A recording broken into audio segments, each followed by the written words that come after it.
Good morning, everyone, and welcome to the weekend update. It was just another fantastic week for swing traders. It's just a perfect market for those of us who are swinging stocks multiple days and multiple weeks. Things just have a tremendous buying power behind them right now in this market. The large caps are still continuing to tick higher as the market prices in a lot of stimulus coming. The next year or so is going to be kind of like the 1920s with the amount of money that is flowing around there. And with very few spots for it to go, stocks are going to be a major beneficiary. We're still in a strong uptrend, as you can see on the Dow chart. If we look over at the tech heavy QQQs, nice big move on the tech stocks this past week. Stalled a little bit on Friday, but when you see this kind of strength in the tech stocks, that just means the speculative part of the market is really, really strong. Finally, INUV, we've been very, very patient on this swing, and I said eventually this puppy would go, and we hit 235 intraday. Nothing like a 400-500% winner on this patient swing. We have free shares. We can let this stock do whatever we want right now. My stock of the year has done exactly what we wanted. Not saying this one's done, but now we're out of this position. We've got free shares. Let's see where they take it. Where would I add on a dip here? Probably down towards the ones, or if it was able to break back above $2, I'd be looking to pick up a trade here. But all you want to hear is, what are the next ones? What are the candidates for this upcoming week? And when we went into last week, INUV was one of my top positions. It was just a matter of being patient. Going into this week, it's MDGS. I absolutely love this stock, MDGS. I think it is massively undervalued. They've got their fingers in a lot of pots. They've got a big space angle with NASA and their cameras with Kathy Wood's ETF. But the real reason for the moment is EV charging. The green plays are simply exploding left and right. MDGS, still dirt cheap here. Breakout, 320. First target, 4+, but this stock, as I've mentioned in the last few days, is a mirror setup as SGBX when this broke over above 3, and earlier this year when we played AYRO. Green sectors. Remember when we couldn't get that one to break out, and then when it finally broke above the $3 level, it ended up tripling within the next month. Actually, it ended up only taking a couple of weeks. Same thing here on Sugarbox. It was coiling down here, and when it broke above 4, it doubled. So I really like the MDGS setup here. It's my largest position going into this upcoming week. 320 break. Where will they start to really chase this one? Over 4.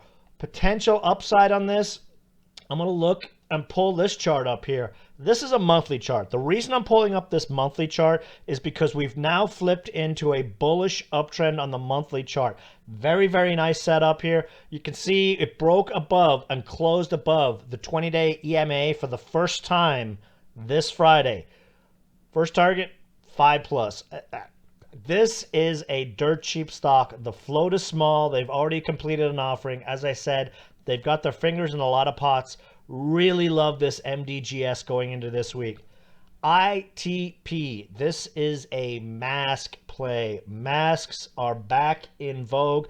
Now, medical grade masks are looking to get pushed big time based on what's happening in Europe. And unlike the last few months where whatever they do in Europe that actually makes sense, we ignore here in the US, those times are probably changing. This stock breakout is 90 cents. We're looking for $1.50 to 2+ on this stock. Tremendous buying over the last week. Now, this is a lot like INUV in that they also did an offering the same time as INUV. INUV's offering was a lot cleaner. They didn't have warrants. ITP did a nice offering, but they had warrants associated with it. What we've been seeing on this stock over the last few days is them churning those warrants out of the way before they break it out. 90 cents break. Scanner guys will probably start coming at 1 to 120 as we go for that 150 to 2+ move. Another penny stock. There's not a whole lot of these stocks left under $1 right now. CSCW has a fantastic setup here. We're at the bottom of this uptrend. The next move higher when we break over 1 should take us up to that 125 area. ACST, Penny Bio, if they actually manage to put out a good press release, this would be a stock that would be trading at 1 to 150. They've got a lot of news due. Maybe they finally come up with a merger partner. Let's see. But on the 1-hour chart, it looks like it should have a good Monday/Tuesday. Torch. The reason I'm bringing up Torch here, and I wanted to go over it real quickly, Torch is merging with Meta. The amount of research that is so good on this stock blows my mind. They've got their fingers in a lot of pots. Their solar film can be used for a lot of things, heads-up displays, solar, etc., etc., etc. Now, if you're looking at this chart here, you're saying, this is a little bit overbought. But look what Sun has done, SUNW. Sun was a play of ours from the 60-cent area. It's over 25 bucks. We actually picked up a swing position in this one in December at 466. We're up 500% just on that long-term swing position. So this sector is red hot right now. Now, one thing I wanted to mention, I see a lot of nonsense out there. Probably not nonsense, wrong word. Guys not understanding what is occurring with the merger here. When these guys merge with Meta, which is expected to happen within the next week, current Torch shareholders will own 25% of the combined company. So a lot of guys are worrying that they're saying, hey, I've got 10,000 shares of TRCH. Does that mean February 1st I only have 2,500? No, does not mean that. You're still going to have your same number of shares. It's just going to be part of a larger company whenever it actually completes that merger. These kind of merger plays have been doing very well. Any dips on this stock, especially into the next week, into that merger, I would be looking to pick up. CIDM, fantastic move over the last few days. This is a streaming stock. My target on this one on the swing is $6, 5 to 6 plus. The valuation based on what Fubo and others are playing in the streaming sector is going to drive this stock. It's probably going to require some patience, but the valuations for this sector are insane. This one is a cheap play. We actually jumped into a new streaming play, YVR, on Friday. This is a big breakout on a very low float stock. Any dips towards this $2.10, $2 area, I would be looking to pick up shares. I don't think we'll get them. I think we're looking at a substantially higher move on this near term. Now here, I just pulled up a multi-year chart to just give you an idea of what our next potential levels here. We'd be looking at 278 to 350 as a next area on the chart on this one. CNSP. We've been swinging this one for about 2 weeks or so, 2-3 weeks, and this is usually when these swings of ours really wake up. Now, when you look at the chart here, you see these two lines, the blue and the red line. That is the 50-day moving average and the 200-day moving average.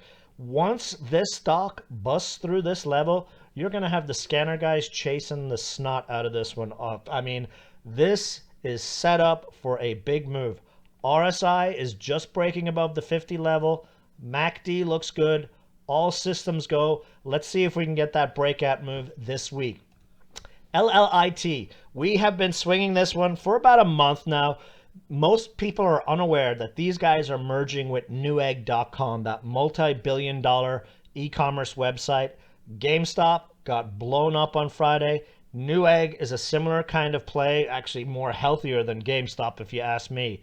These guys are merging with it. 1.8 million float on it. This is the chart here. We actually got that breakout over that 6th level on Friday.